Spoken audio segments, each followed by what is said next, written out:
juróom-ñaari waxtu jot na ba toftal fanweeri simili mbokk yi ñu ngi leen di nuyu di rafetlu seen ànd ak seen kóolute xibaaru marax yi ak ponk yi ca gën a fës foofee ca Liberté 5B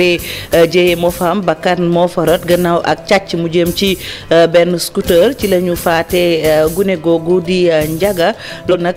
mi ngi am ca terrain ba ca gannaaw ba nag ki la ñàkk bakkanam moom gune goo gilee mu mel ni nag ay jege ñaaleem du ni mel nanguwun ko moo tax it yegg si nañu fa caxatee koñ ba lu toll ci ay daamar ñu xayma ko ci fukk noonu ngeen ko gisee yàq nañ ko ba mu yàq ñu wax itam lu jëm ci wàllu wér-gu-yaram ak jàngoro ji ñu dippee Crimée Congo muy ak jàngoro ju gaaw a wàlle lool ba noppi itam di faat ñu ne moom it jàngoro jooju ñëw na fii ci réew mi ndax am na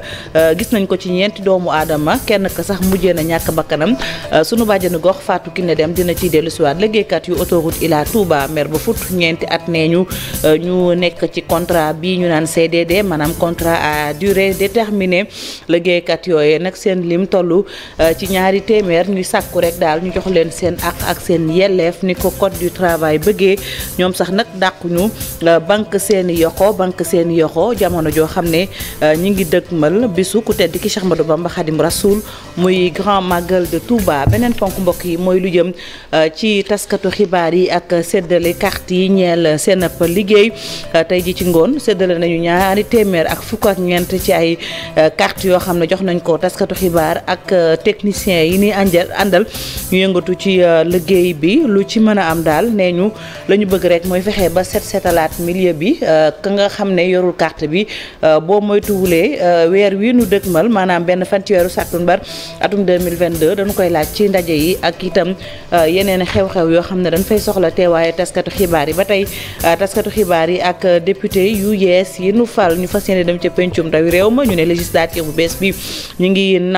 sàkku rek ñu daal lu jëm ci joxe xibaar yeeg nanu koy traité ñu indi ci beneen doxalin convention bi lëkkale ndawi reporter yi ñoom daal amal nañu am waxtaan bu am solo jëm ci wàllu woowee mbokk yi li mooy ponk yi fi gën a fës ngeen taaxirlu ma ñëw léegi ñu faram fàccee.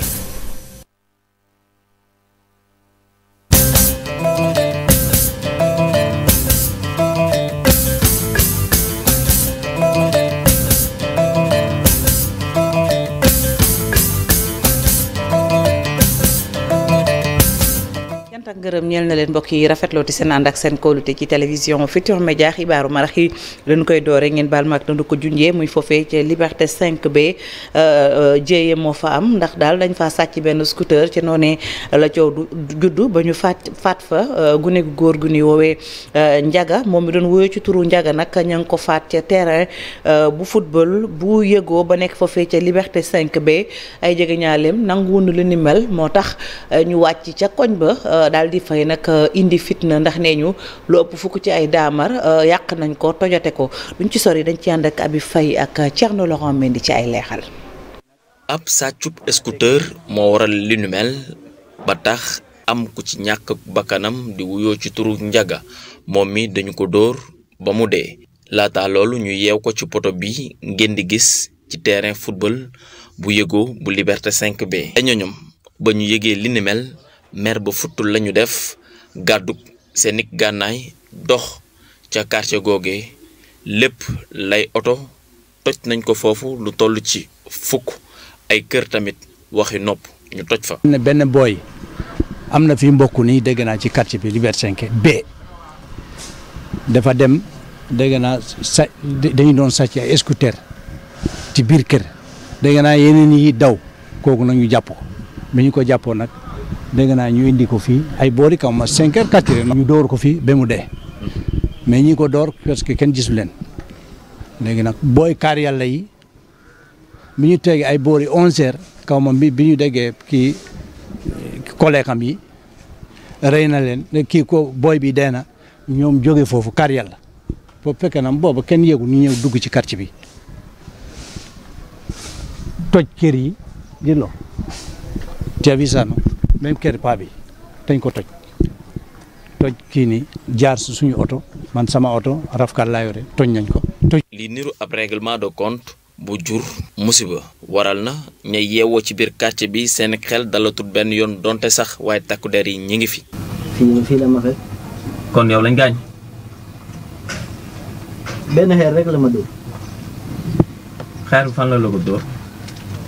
si tànk bi si baaram. ma xool. booy yu ñëw indi seen i xeer ak seen i ay xottu biteel seen i jaasi fekk oto yi yu bëri dañ ko ramasser sax mi ngi si terminus bi. ñoom ñëpp a tiit askanuk Liberté 5B di ab quartier goo xamante ni jamono ji ñàkkum kaara ngay fay jaaba jonge. ñëw nañ fi waaw ñun daa amuñ si pexe lu dul daal uccee ko suñu borom comme gars ñu daal vraiment bagage lañ yàq te ñun ñoo mën a utaat bagage yi. fii lañ ma fekk tuur sama taabul bi yëpp jël xaalis bu ma dencoon fii yëpp dañ ko jël moo ne jàmbur yëpp nii laa xëyee ma dem marché dem ba si ngoon ñi lebal ma maa ngi nii di jaayat. ca ba ñu fay jaar ba ni amut kenn koo xam ne tegagum nañ la loxo ñoom waa police def ko teewul itam ña ngay wër ànd ñan ñoo jëf li ni mel ngir mën leen jébbal yoon. ñu sant ko bu baax gërëm ko wax itam ci wàllu wér-gu-yaram ak ni leen ko junjee woon jàngoro ju bees yu ñu dippee Crimée Congo mi ngi ci réew mi bu ñu nee bees nag ndax dafay door a dugg bees ci réew mi fi mu ne nii am na ñeenti doomu aadama yoo xam ne am nañ ko kenn ki ñàkk na bakkanam ndax jàngoro la juy wàlle ba noppi itam di faat sunu bàjjan gox Fatou Kiné Deme moom ci defal gëstu ànd ak Pape Sangone Mbaye seeti ñi seen xam-xam màcc jëm ci wàllu wér-gu-yaram. mu bokk ci jàngoro yi nga xam ni seeni màndarga nàcc da cee bokk Crimée Congo fu tur wi sosoo. bu ñuy njëkk gis feebar bi c'était en 1944 c'était en pleine guerre mondiale boobu si ay militaires dañ ko gisoon ay 200 militaires ñoo amoon feebar bi ñu isolé virus bi bu ñu demee également ba 1900 dans les années 1950 yooyu ñu gis ko également même feebar bi ñu gis ko Congo et donc là aussi bu ñu isolé virus bi. ñu xam ni si lañ seetloo ne même virus bi la même doomu jàngoro bi buñ gisoon fi moom la gisee léegi nag après bu ñu koy wutal tur nag moo tax ñu tuddee ko fièvre hémorragique Crimée. mu bokkit ci jàngoro yi bawoo ci mala Crimée Congo nag tolluwaayu ndeeteel gi jéggi na dayoo ndax téeméer boo jël xayma nañu ko ci ñeent fukk. fièvre boo xam ne aussi maanaam mun na sànq nit ñi maanaam soo xoolee soo jëlee sur 100 personnes fukk yi maanaam téeméeri nit ñi soo jëlee fukk yi. ba ñeent fukk yëpp mun nañ faatu ci feebar boobu mën na dem aussi ba nit ki di jàmbat ay yaram bopp buy métti moo méttiwaay bi dafa xam dafa jéggi dayoo en même temps muy am douleur ay méttitu muscle yi. mais nag lu tax mu grave mooy également nit ki mën na dem ba am ay biir buy daw mën nañ am ay cas lu ñuy wax nàcc nit koo xam ne day jékki-jékki di wocc deret. léeg-léeg ni ñuy faral nag di laal mala yi am jàngoro yi waaye itamit. wàllante gi ñu ngi koy seetlu ci diggante doomu aadama yi mu nekk ay mbir yu ñu war a bàyyi xel. insecte kuttu bu nekk ci animaux yi d'habitude dañ koy gis ci xar yi dañ koy gis ci béy yi dañ koy gis également ci xaj yi kuttu yooyu bëri na façon nag mais ci am na façon kuttu boo xam ne boobu su nekkee ci mala ci benn mala bu feebar donc mën na jëlee doomu jàngoro bi ci mala bi dem su màttee nit ki mu wàll ko feebar nit ki su ko amee kenn ñëw nekk en contact avec moom soit avec ay wàcc yu muy wàcc wala kii biir buy daw bi mu nekk en contact avec produit yooyu yëpp mu nekk wala feebar bi. lu jëm ci wàllu faju gi nag lu mu gën a teel gën a baax. chaque fois bu amee cas yu mel nii dañ leen war a isoler quelque part bu fekkee benn chambre wala benn cabine nga xam ne dañu nekk en contact avec les autres malades mais également à chaque fois fu ñu leen waree xool dañoo war a protéger wu parce que day wàll aussi personnel de santé bi. mais effectivement avec cette maladie sax am na benn médicament bu ñuy wax ribavirin aussi boo xam ne testé nañ ko même si am na ay controverses am na tuuti wuute mais quand même wane nañ ne soo ko teelee jox nit ki nga boole ko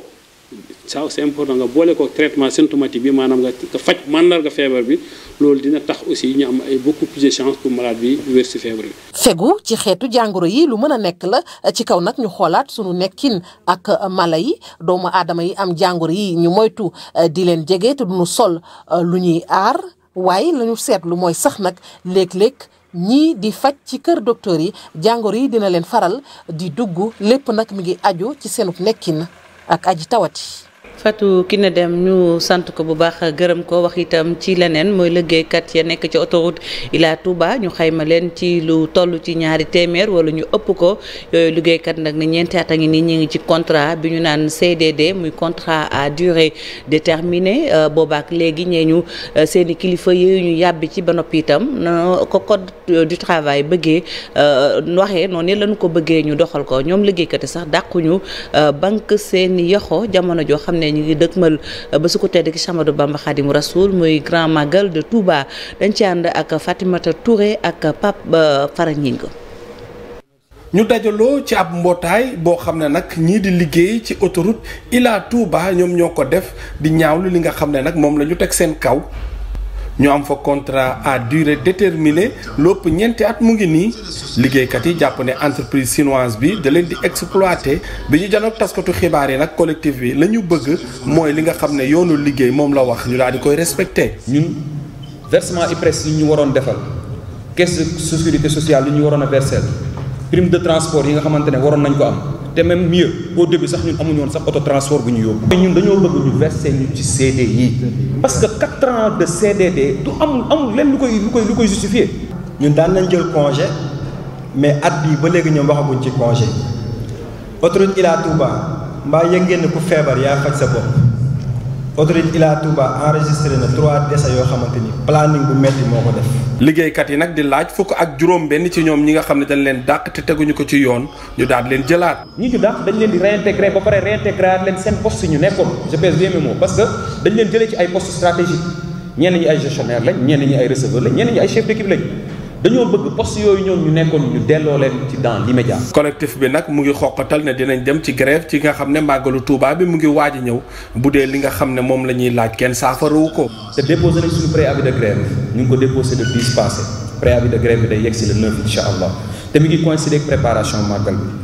am na loo xamante ne xëy na peut-être ñun bëgguñu ko parce que bi ñu coow li tàmbalee dem nañ ci sëñ Bass Abdou Khadre porte-parole des khalife général des mourides dem nañ ci moom dem nañ ci médiateur de la république dem nañ ci journaliste bi dem nañ des personnes de bonne volonté yoo xamante ne sax bëgguñu tudd seen tur bi ñu demee si ñoom li ñu wax leen la lépp lu leen yoon may def leen ko te macha allah ba ñu commencé ba léegi masuñu wàcc yoon. yeneen plan d'action nag dinañ ko amal fan yii di ñëw ñoom la collectif liggéeykat yu autoroute Ila Touba yooyu la agent nag taxaw nañu témb ngir xeex nag li nu mel ba lépp loo xam ne laaj nañ ko teg ko ci taabal bi ñu daal di koy faj.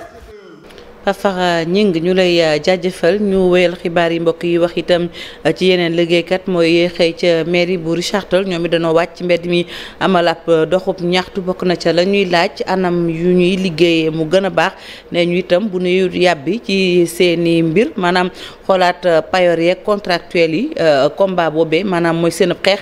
dinañ ko wéyal. Moussa Diaw moom bokk na ci syndicaliste yi nekk foofee dañu koy teewlu kaddu yi mi ngi ko dénk ka ñu toggal ci ndax géej Ousseynou Diop mu ànd ak Habib Seck ci caméra bi. parce que président Macky Sall ku nekk dégg nga ni dafa yokk salaire yi agent fonction publique yëpp yokk ci 100 000 francs ñu fay ñëpp ñun ñu boddu ñu ne ñun comme amul ndey amul baay ñun bokkuñu si loolu nag dafay jeex dañuy wax ni lu nu moom la ñuy laaj tooñu nu saaga bu nu kenn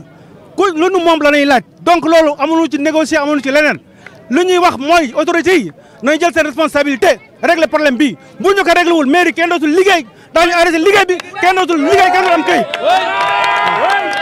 beneen bi ci topp bi également ñu ni président Macky Sall accord yu mu signé ak les différentes centrales syndicales naka respecté parce que agent mairie yi ku nekk xam nañ amuñu dara ku ci fayeeku da ngay raser les murs di pour nëbb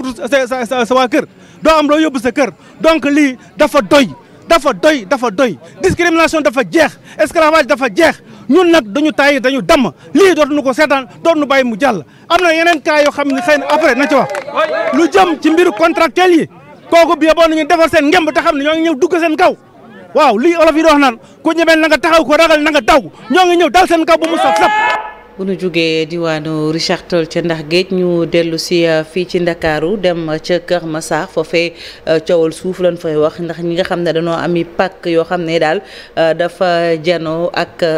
foofu nga xam ne moom mooy yoonu Promoville nekk ca quartier Firdawsi ñoom mer nañ ba futt ndax ne ñu daal ka nga xam ne moom lañ jox wàllu woowee mu fay tabax wala boog mu fay joxe ay pàkk dafa mel ni dafa laalaale ci seen suuf te itam ne ñu bu yeboo gaaw kilifa yi jël ci saafara lu ko may mën naa ëppi loxo Ibrahima Thiam moo yore seen kaddu yi Abdoulaye Anne toogal télévision Futur Média ca banlieue bu Ndakaaru moo ko taataan yéen. la boo xamante ni bi ñu ko fi am dañu fi fekk aussi benn champ boo xamante ni mi ngi suñu ginnaaw ñu koy wax toolu Ablaye Wade ba ñu jekki-jekki gis ñoom ñu ñëw daaneel seen miir ñëw def seen situation dugg suñu biir terrain donc ñun bi ñu gisee nag ñoom ñu ñëw maasale ñun ñu ñëw ut ay renseignements pour xam fii kan moo ko moom ak kan moo ko maasale ñu ne ñu terrain bi Ablaye Dia moo ko moom bi ñu xamee ne nag Ablaye Dia moo ko moom ñun jéem nañu trouver tous les moyens pour rencontrer Ablaye Dia waxtaan ak moom c'est pour cela que moo tax ñu jaar ci yoon bu nekk pour gis ko waxtaan ak moom pour ñu xam ci yan solution la ñuy d'accord mais depuis lors nag mënuñu fexe aussi ba rencontrer ko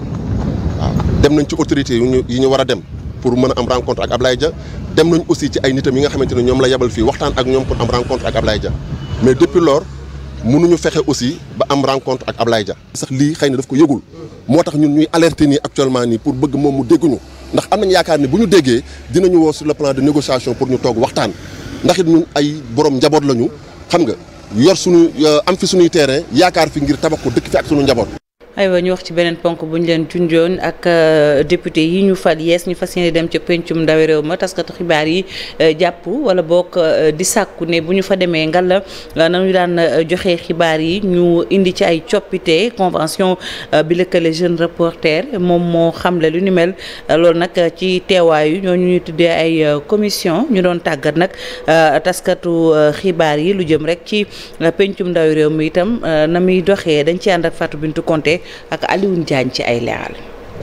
mën a traité li nga xam ne moo di information bu ñuy jëlee fii ci assemblée nationale forum civil nag dafa doon formé tey ay journalistes objectif final bi moom moo di ñu jëm ci li nga xam ne moom la ñuy wax ab presse parlementaire. journalistes yi dootul nekk rek journalistes yoo xam ne day ñëw ñu wax leen ñu limité wu sur les faits daal di dem dañoo bëgg journalistes yoo xam ne.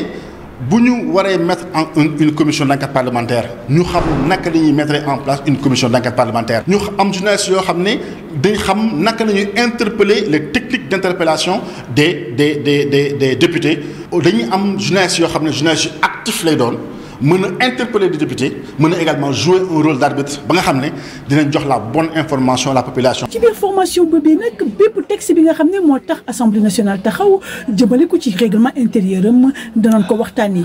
renforcer nañ seen capacité ba nga xam ne xam nañ naka la assemblée nationale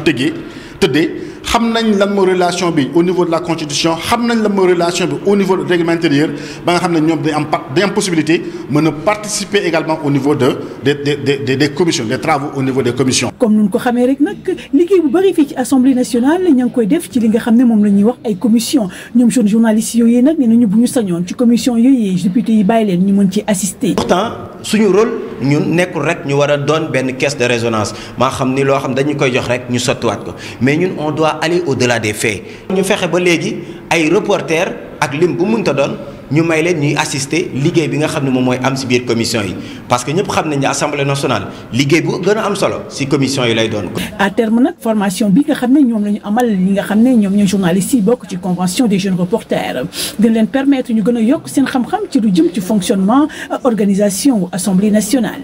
Fatou Bintou Konté ñu koy jaajëfal bu baax ñu des ba tey ci taskatu xibaar yi ak carte de presse yu bees yi muy carte yoo xam ne daal tey séddale nañ lu toll ci ñaari téeméer ñu ak fukk ak ñeent jox ko ay taskatu xibaar ñenn ñi itam di ay techniciens ñoom ñëpp ñu yekkati wàllub liggéey bi xew-xew boobee nag itam lan tax ñu amal ko ne ñu bokk na ci la ñu bëgg muy seetal milieu bi ñu nekk ba kenn ku ne ñu xam ban taxawaay nga ci am. leneen itam liñ ci dolli ci xibaar li ko dalee benn fan ci weeru sàttumbar bi nu dëkkmal carte de presse yooyee dañu koy laaj ci bépp ndaje bu ñuy soxla teewaayu taskatu xibaar Aminata Mbari Sow lañ ci àndal ci ay leeral. 214 mooy limu carte de presse nationale yi nga xam ni jot nañ leen distribuer tey jëlee ci ngoon ci ay journalistes ak i techniciens des médias. journaliste boo nekkee ci média noo war a mel war ngaa am lu lay identifier ñoo xam ne kii kat yow ci média nga nekk loolu foog naa ni daal lu am njariñ la ci ñun pour ku nekk mën a xam kii mooy kan.